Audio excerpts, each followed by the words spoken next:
Alright there, sir. Based on the cheese you've had so far, I'd recommend this one. I've had it ever since I was a kid. Until this day, I still think it tastes amazing. Really? Well then, let's see. The hell is this? It tastes so mediocre compared to the more recent flavors, and it's... Do I taste mold? Well, yeah, I said I've been holding on to it since I was a kid.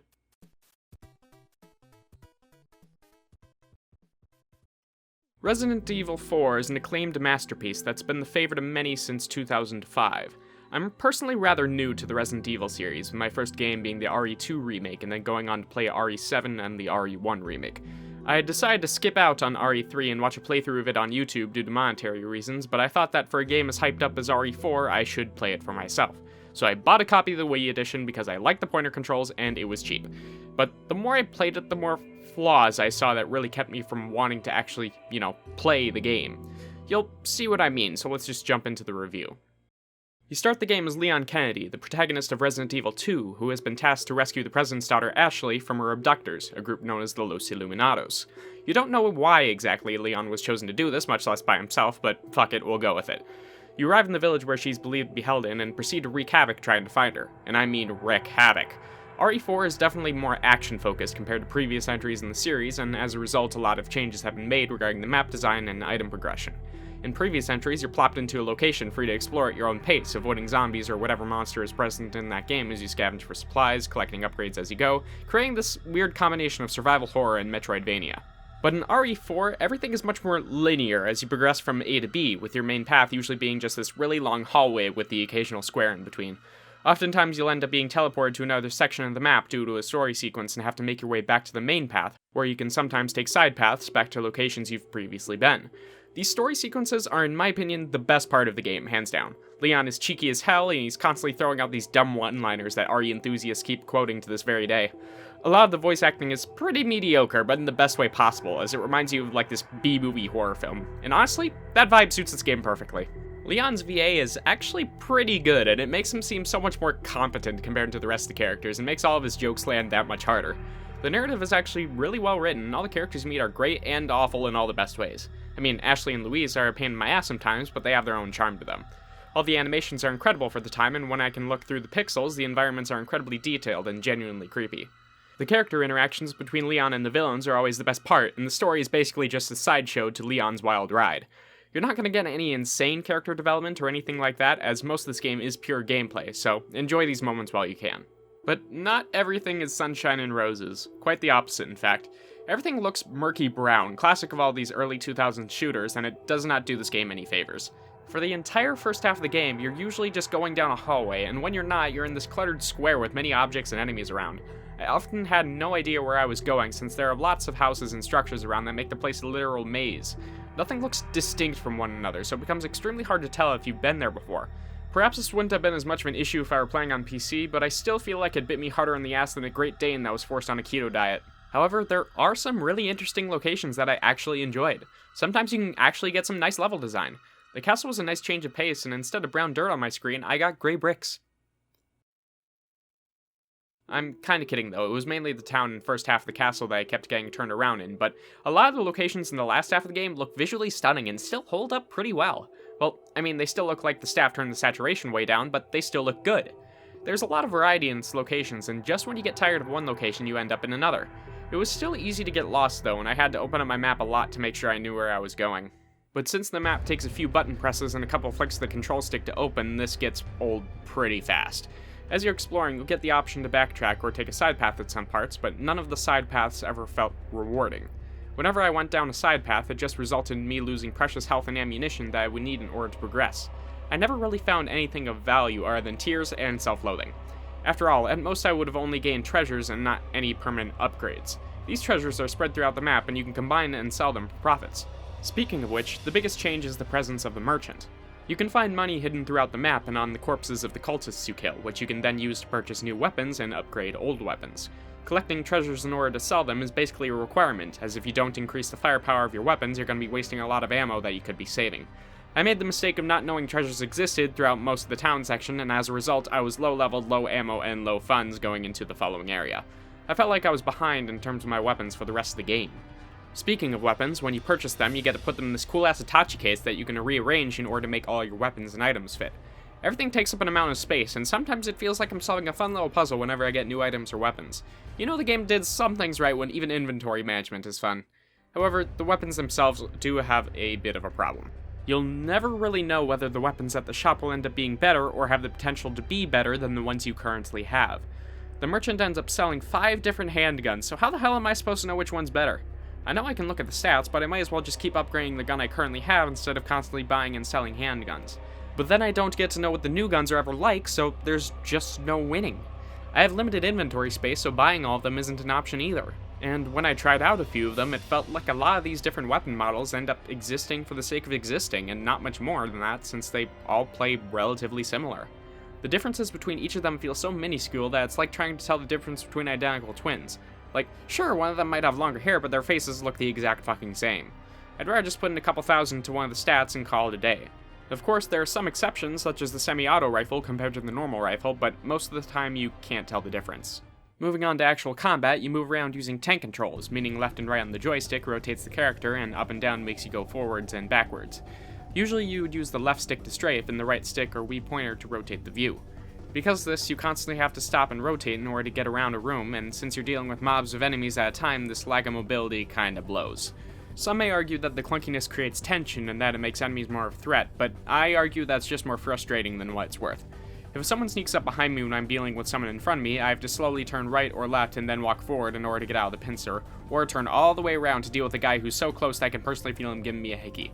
If you're not using a shotgun, it's almost impossible trying to deal with anyone at close range, so these tank controls feel more of a hindrance than anything. I just want to be able to control the game how I want to instead of feeling like I'm being artificially handicapped. However, I will admit that a lot of the game has been planned incredibly well around these tank controls, as the starting area would have felt way more boring if all I did was just barge in Call of Duty style and blasted a bunch of caps in their asses. The enemies have been placed so they feel genuinely difficult and like an actual threat. You can't get by with just your instincts. And then sometimes the game will do this to you. The enemy placement can sometimes feel really cheap, and it feels like you've suddenly been dropped onto the casting couch. It definitely kept me on my toes, but when I inevitably died 3 times to this room, I was pretty fucking tired of it. The difficulty curve definitely needed a little bit of work.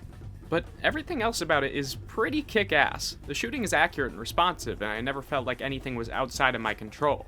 Having to switch your weapons through the menu was annoying, but chaining together different weapons to maximize my damage made me feel like I was playing Doom at 50% speed, and I truly got to think about my every move. It feels extremely satisfying. Not to mention that when you stagger an enemy, you can run up to it and kick or suplex it, which makes it feel even more badass. However, each of these segments long overstay their welcome. A lot of times you'll be thrown into a room with a good 15 to 25 enemies, or possibly even more, and be expected to make it all the way to the end. Only for the next room to be another 15 to 25 enemies and making it to the end. Oh, but thank God, it looks like the devs decided to throw in a siege segment in which you have to survive for a good 10 minutes without dying while enemy after enemy is thrown at you. Oh, just fantastic, I was getting bored. Normally when you're done with a challenge in a game, you're supposed to think, man, that was tough, but when I was done with each of these combat sections, all I thought was, thank God that's over. Sure, the devs will occasionally throw you a bone and let you calm your nerves with a nice puzzle, but most of them feel so boring that I would be more entertained cleaning a high school bathroom. Literally, one of the puzzles is just swapping 2 swords from location A to location B.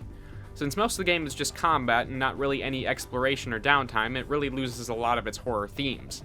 There was never any major tension that was being built between encounters, but rather just a lot of sprinting to the next objective.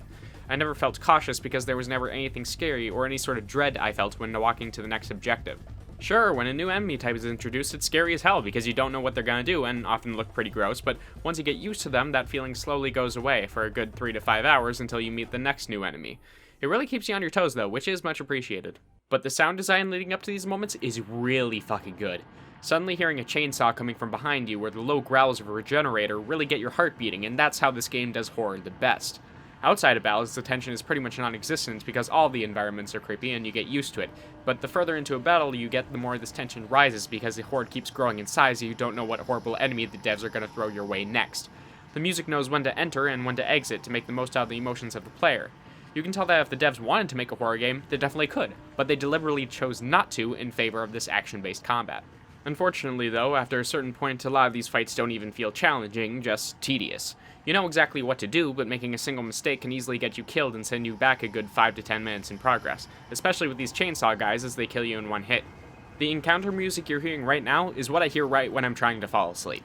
And since you always have to keep fighting, I kept finding myself at low ammo, just barely able to scrape through. I would love to be able to buy ammo from the merchant, but the only way you can get ammo is if you find it in the wild or off of a corpse. This only served to further keep me from exploring or backtracking, as I would inevitably lose all my bullets to an unexpected encounter. After all, I would already lose a large chunk of my ammo to the bosses. Some of them are incredibly fun and interesting, such as the big fucking lake monster that you have to throw harpoons at, but a large majority of them just end up as bullet sponges with quicktime events built into them. All you end up doing is just running around the room in a circle and blasting them in the face, and there is rarely any sort of difficulty to them. Sometimes they'll do something unexpected, like how the previous lake monster boss kept doing attacks that were super hard to figure out how to dodge, but most of the time you're gonna come out with very few injuries. Again, kinda wish the difficulty curve was more balanced. Although the reason the low-tier enemy fights are more difficult could be attributed to one lone person in this game. Ashley. Around the 4-hour mark, you'll find Ashley, and the rest of the game is spent with the two of you trying to escape the village and get back home. That means that the entire last 70% of the game is an escort mission. Oh boy! You get commands that tell her to stay or follow you, thank God, but she also comes with her own health bar and can often get in the way of your shots. She can be killed or kidnapped by the various enemies, so you need to make sure not to watch just your own back, but hers as well. And if she happens to get hit, oh boy, now you gotta use your healing items on her as well. However, you can sometimes throw her in a dumpster to get her out of the way, which is appreciated. And sometimes you do get sections in which Ashley is kidnapped and you get to play by yourself again, which just so happened to be my favorite moments of the game. But after the third time she got kidnapped, I got tired of even that. There are also some sections in which she has to do a task while you guard her from the horde, and great, now all of your siege sections have even more risk than they had before. But she also has what I think is one of the best sections in the entire game, which is incredibly ironic, as usually when you have to take control of someone other than the main character, it ends up sucking. But in this one section, the game is actually scary, as you're suddenly in this dark environment with only your flashlight, no weapons, and no idea what enemies could suddenly jump out at you. This was super good at breaking the monotony of the game, and I started to enjoy myself again. I just wish it lasted longer, as this segment was only like 15 minutes long. There's also the shooting gallery, in which the merchant sets up his own little minigame for you so you can get all these cool little figures of all the characters with their own awful quality soundbite chips y'all know and love. Did you send out those invitations? I told you no more than 50 people. Coming across one of these is always welcome, and it's a nice way to unwind from the constant stress and critical thinking required in the rest of the game. I liked spending a good 10 to 15 minutes here just to give myself a break and refresh my mind before delving back in once more. If there's anything this game has, it's charm and vision. Even when I got tired of the combat, I could tell that there was a lot of heart that was put into this game, and a lot of thought that went into every decision made. I may not necessarily like all the choices that were made, but you can tell that they tried their best to give the game an identity of its own. Personality, for lack of a better word. And honestly, that's extremely comforting in these recent times where you can find lots of rushed and low-quality games that smell worse than a carnival outhouse in the middle of July. It was extremely refreshing just to have a game that had a vision and executed it without any issues in development, even if it is a game from 16 years ago. Especially in the last third, as the game starts throwing in new ways to switch up combat. Like, there's this one section in which you get to go on a minecart and take out cultists as they jump on, and having to constantly move around and deal with all the different types of enemies is so much fun. And then you end up dying and having to go all the way back to the beginning, but you know what, I just appreciate the effort. And then it throws in this statue that moves, bringing in guys and forcing you to change how you approach combat. Like, dude, sign me up!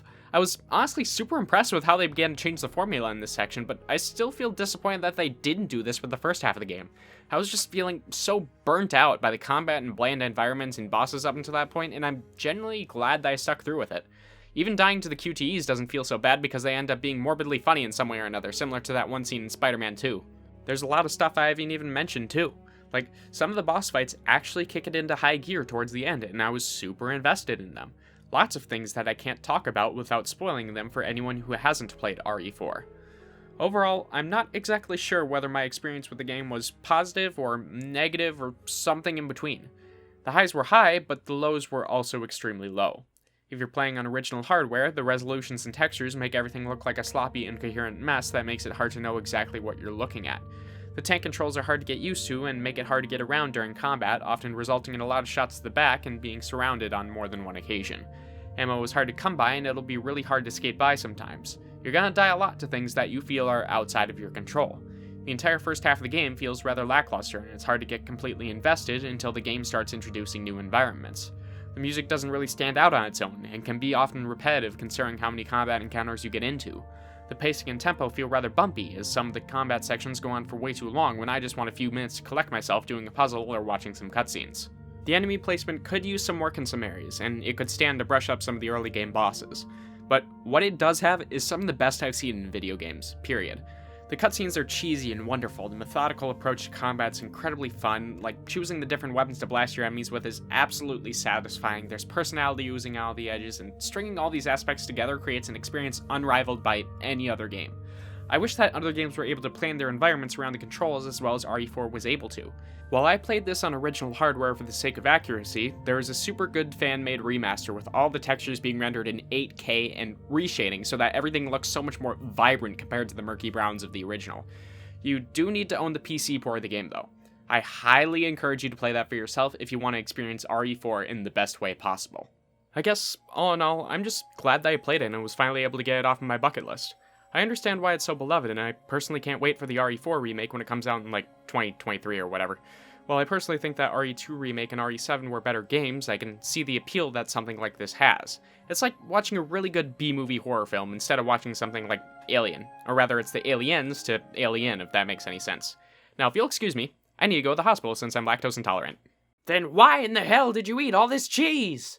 I wanted to know what the inside of a hospital looked like, okay? Sue me. Oh my god, I can't believe I'm finally getting to see a catheter in person.